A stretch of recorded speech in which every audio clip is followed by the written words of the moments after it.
What's up, everybody? Welcome back to the channel. Welcome back to season number 6 of Build a Nation in Croatia with Hajduk split.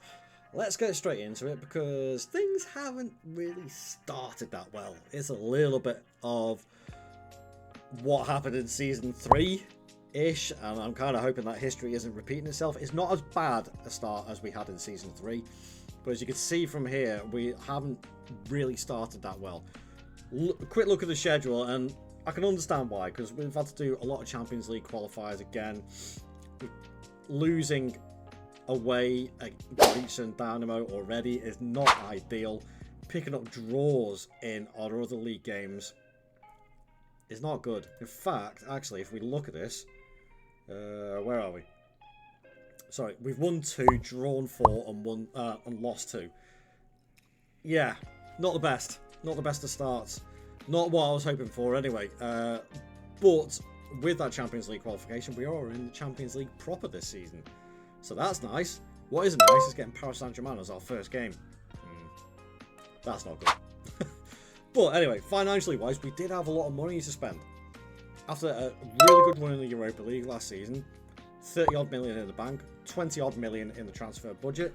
I've still got 2.5 million left. So let's have a quick look. Let's go back towards the tick over, and there was nothing of note there. But on here, I did bring a couple of players in early doors. Martin Moorman is a free transfer, left-footed centre-back, Austrian. Good determination and positioning. I think a really, really good squad player. Played a lot of games already. Can't really complain of that. Does basically exactly what it says on the tin. The only thing that concerns me a little bit is the fact that he doesn't enjoy big matches. Could be a slight issue. Then on top of that was a Senegalese player, regen from Lokomotiva for 2.9 million, Abdoulaye Diop. And this guy I actually spotted on the next gen list. Usually when I stop the game or stop the simulation at April to have a look at the next gen list and bring in the youth candidates and all that sort of stuff, I saw this guy pop up at Lokomotiva. I thought, there's no chance I'm going to be able to get him. A 2.9 million release clause, I damn well got him. And he came in right at the start of the season, and this guy is a phenomenal right back for this league, and a phenomenal right back for this team. So I'm very, very hopeful at least I'll get him for a couple of seasons before he moves on, because no doubt somebody is going to pick this guy up very, very quickly. And then after the tick over, we sold another 8.5 million, including Perpic went to Saudi Arabia, Luciano went basically the opposite direction for 1.3 million, 7.5 million for Perpic. Petrov only stayed for a season, went to Cologne for 500,000. Fosu Mensah went back to Germany. Skog, just basically some niff-naff and trivia ones. And then I spent another 13.5 million on 3 other players. So starting from the bottom, Dennis Lisa.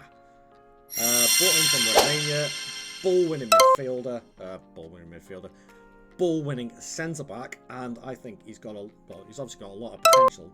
But he's got all the things that tick the boxes already in the pros side of things. And I think he is going to be a very, very good centre-back for us.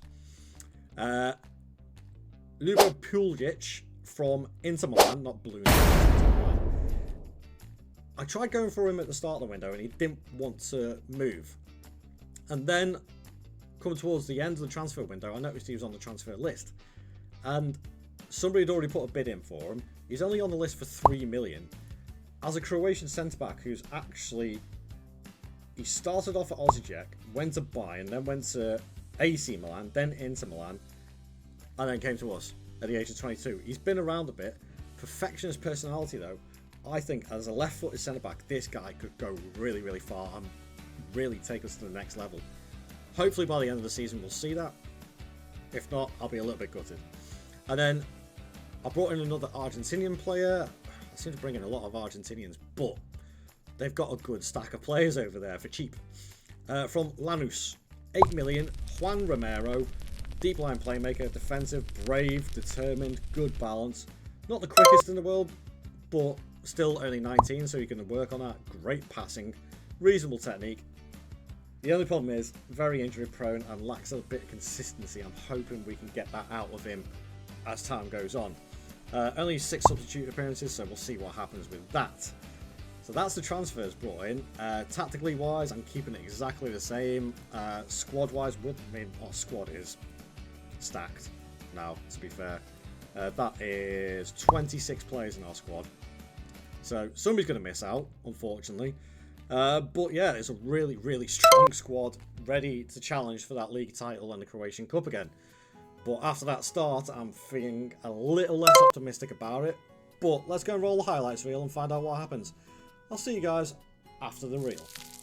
After 2 very successful seasons, we took a bit of a backward step in season number 6.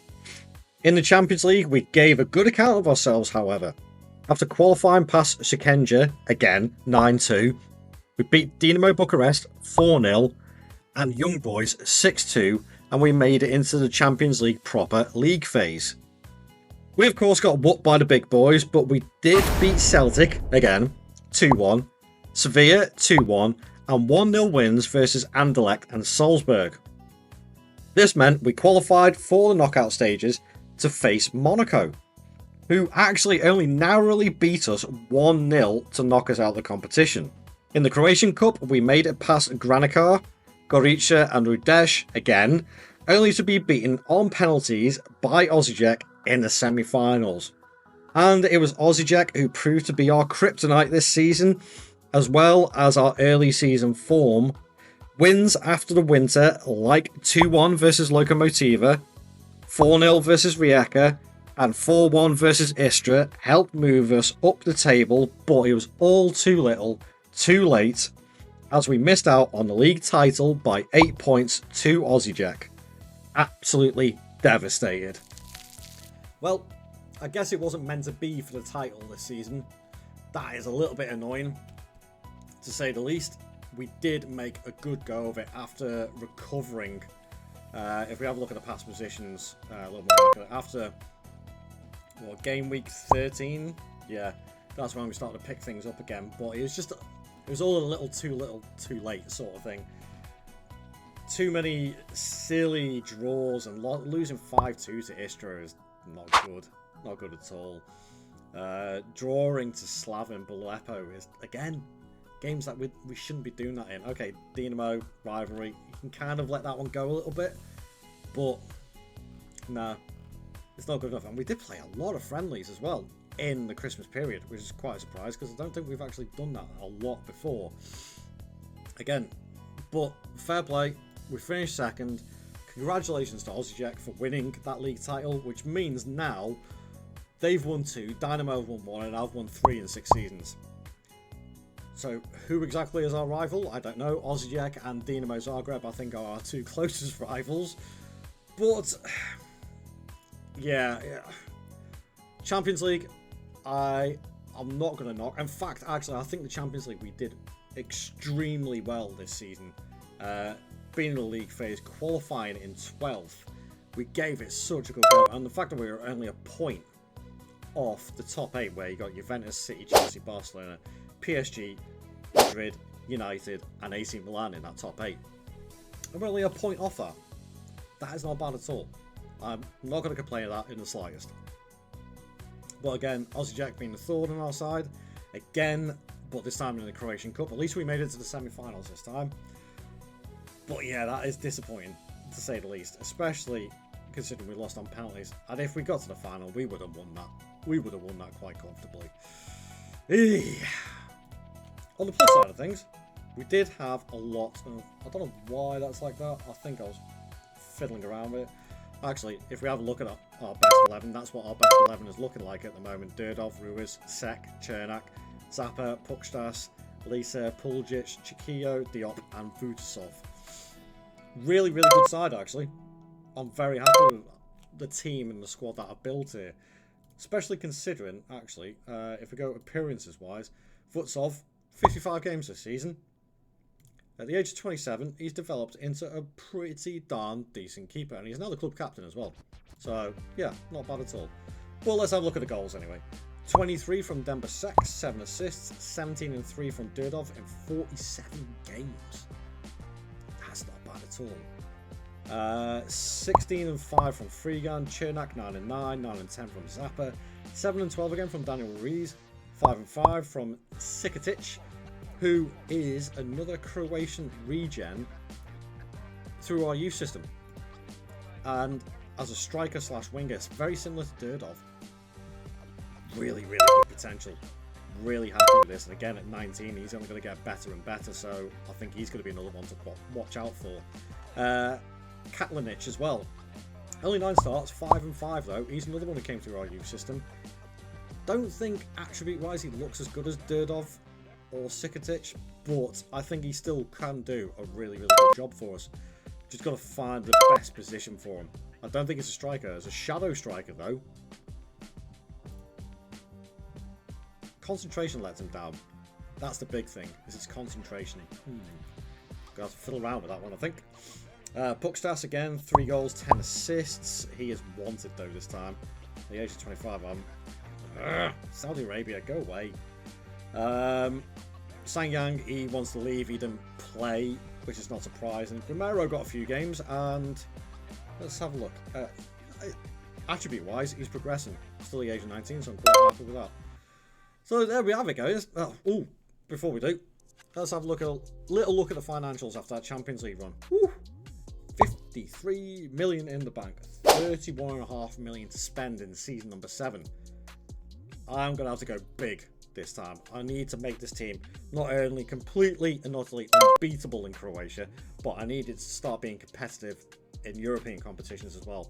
And the only way I'm going to do that is picking up the best players that I possibly can, whilst not omitting players like Durdov, who again is progressing very, very nicely. Values up to 8 million now.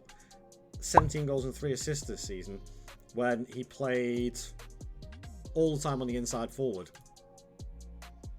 He's a really good inside forward. Really, really good inside forward. Again, I think he's still got 3 years left on his contract, but I'm probably going to pick him up on a new one to seal him in for longer, if I can. Well, let's see what happens with that one. But we have got some work to do, definitely.